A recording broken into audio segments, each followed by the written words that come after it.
नीतीश कुमार का उत्तराधिकारी कौन? बिहार का नया सीएम चुनने में कौन से फैक्टर्स काम करेंगे? पूरी जानकारी आपको देंगे इस वीडियो में।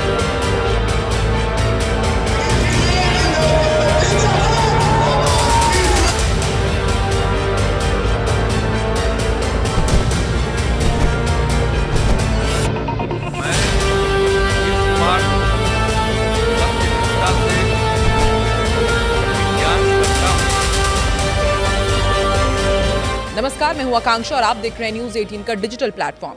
नीतीश कुमार 2 दशक तक मुख्यमंत्री रहने के बाद अब बिहार से दिल्ली की सियासत के लिए प्रस्थान कर रहे हैं। ऐसे में बीजेपी को बिहार में अब नए मुख्यमंत्री की तलाश करनी है, लेकिन उसके लिए सिर्फ चेहरा और छवि नहीं बल्कि कई दूसरे फैक्टर्स का भी ख्याल रखना होगा। वो कौन से फैक्टर्स हैं, आइए इस पर बात करते हैं। तो देखिए, बिहार की सियासत 2 दशक के बाद बदलने जा रही है। नीतीश कुमार का राज्यसभा में नामांकन करते ही सूबे की राजनीति 360 डिग्री पर घूम चुकी है। जेडीयू के कार्यकर्ताओं को यह बात हजम ही नहीं हो पा रही है कि नीतीश कुमार मुख्यमंत्री पद छोड़ देंगे, लेकिन अब उनके पटना से दिल्ली की राजनीति में जाने का फैसला हो चुका है। ऐसे में बीजेपी बिहार की सियासत में पहली बार अपना मुख्यमंत्री बनाने जा रही है, लेकिन नीतीश के उत्तराधिकारी को चुनने के लिए ऐसे चेहरों की तलाश है जो भविष्य की मजबूत इबारत लिख सके। बीजेपी में नए मुख्यमंत्री की रेस में सम्राट चौधरी से लेकर नित्यानंद राय और दिलीप जायसवाल जैसे कई नेताओं के नाम सामने हैं। बीजेपी को नए सीएम के लिए सिर्फ संगठन और सरकार में काम करने का अनुभव ही नहीं, बल्कि बिहार के जातीय समीकरण में फिट होने के साथ साथ पार्टी की जड़ों को भी मजबूत करना है। इस तरह का वो समीकरण साधने की कोशिश करेगी। तो देखिए, बिहार की राजनीति नीतीश कुमार के इर्द गिर्द साल 2005 से सिमटी हुई है। इसके चलते ही आरजेडी कभी सत्ता में वापसी नहीं कर पाई, लेकिन अब गेम बदल रहा है। नीतीश के पटना से दिल्ली की राजनीति में शिफ्ट हो जाने के बाद बिहार की सियासत बीजेपी के हाथ में होगी। ऐसे में देखना होगा कि बीजेपी किसे बिहार में नीतीश कुमार का सियासी उत्तराधिकारी चुनती है। नीतीश कुमार की तरह मजबूत चेहरे की तलाश की जा रही है और ऐसे चेहरे की तलाश है जिसका सियासी कद और राजनीतिक हैसियत नीतीश कुमार की तरह ही हो। नीतीश कुमार ने साल 2005 में आरजेडी को सत्ता से बाहर किया, तो फिर दोबारा से वो वापसी नहीं कर पाई। बीजेपी बिहार में नीतीश कुमार के चेहरे पर ही चुनाव लड़कर सत्ता में सहयोगी बनी रही है। बिहार के सियासी इतिहास में बीजेपी ने अपने कई नेताओं को आगे किया, लेकिन किसी ने भी अपनी राजनीतिक पहचान और कद नीतीश जैसी नहीं बना सके। यही वजह है कि बीजेपी को अब मुख्यमंत्री पद के लिए ऐसे चेहरे की तलाश करनी है जो नीतीश कुमार की तरह सियासी जड़ें जमा सके। इसके अलावा बीजेपी को राजनीतिक पहचान भी बिहार में दिला सके, क्योंकि बीजेपी के लिए एक तरह से फ्रंटियर बना रहे, एक ऐसा राज्य जिसे वो अपने दम पर नहीं जीत पाए। नीतीश कुमार के राज्यसभा जाने के बाद बीजेपी को बिहार में आत्मनिर्भर बनने वाले नेता की जरूरत है।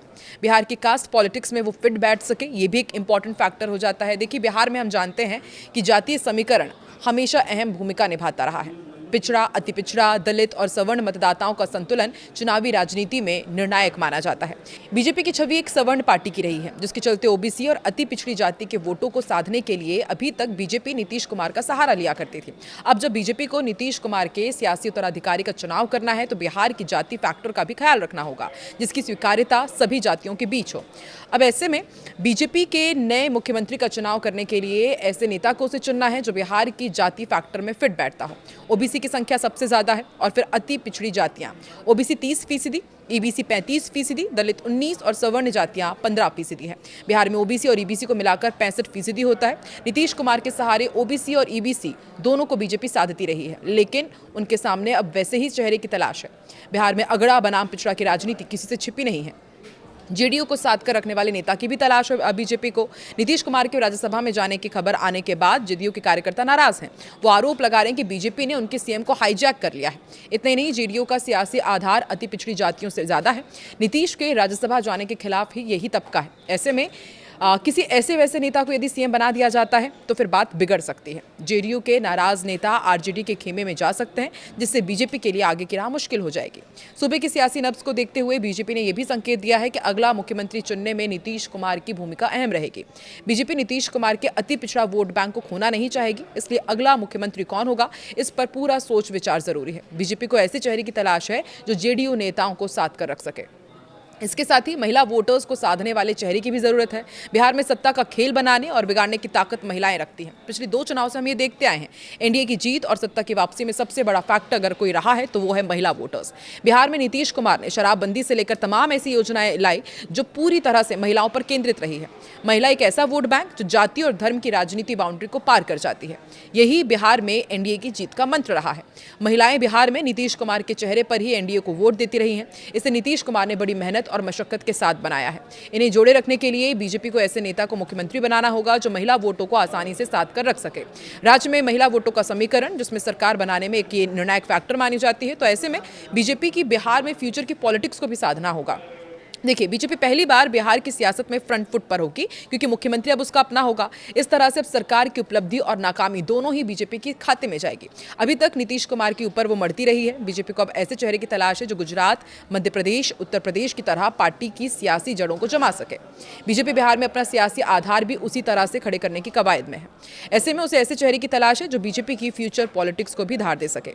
बिहार बीजेपी के लिए हमेशा से एक तरह फ्रंटियर बना रहा है, एक ऐसा राज्य जिसे वो अपने दम पर नहीं जीत पाई है। नीतीश के सीएम से हटने और राज्यसभा जाने के बाद अब इसमें बदलाव तय है। बीजेपी सत्ता संभालने जा रही है तो ऐसे नेता को सीएम बनाने का दाव चलेगी जो उसे लंबे समय तक बिहार की राजनीति में बनाए रखे। तो अब बिहार में बीजेपी का अपना सीएम बनाना जीत से कम तो है नहीं और वो लंबे समय से इसका इंतजार भी कर रही थी।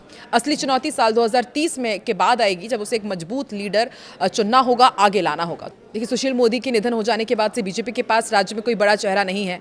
बीजेपी तारकिशोर प्रसाद और रेणु देवी जैसे नेताओं के साथ एक्सपेरिमेंट कर चुकी है जो दोनों डिप्टी सीएम थे, लेकिन वो ज़्यादा टेम्परेरी चॉइस थे।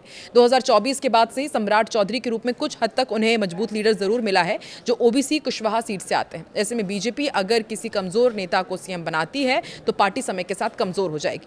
पीएम मोदी बीजेपी को लोकसभा में जिताने में जरूर सफल रहते हैं, लेकिन विधानसभा में छत्रप का मजबूत होना बहुत जरूरी होता है। नीतीश कुमार के जाने का मतलब ये भी हो सकता है कि बीजेपी अपने कुछ रुके हुए हिंदुत्व एजेंडे को लागू करने की कोशिश कर सकती है। ऐसा करने के लिए उसे हिंदुत्व वाले चेहरे की तलाश करना होगा, लेकिन उसके साथ जाति समीकरण को भी बनाए रखना होगा। आपको क्या लगता है इन तमाम फैक्टर्स में कौन खरा उतरेगा? बिहार का नया सीएम कौन होगा? कमेंट में अपनी राय जरूर दें।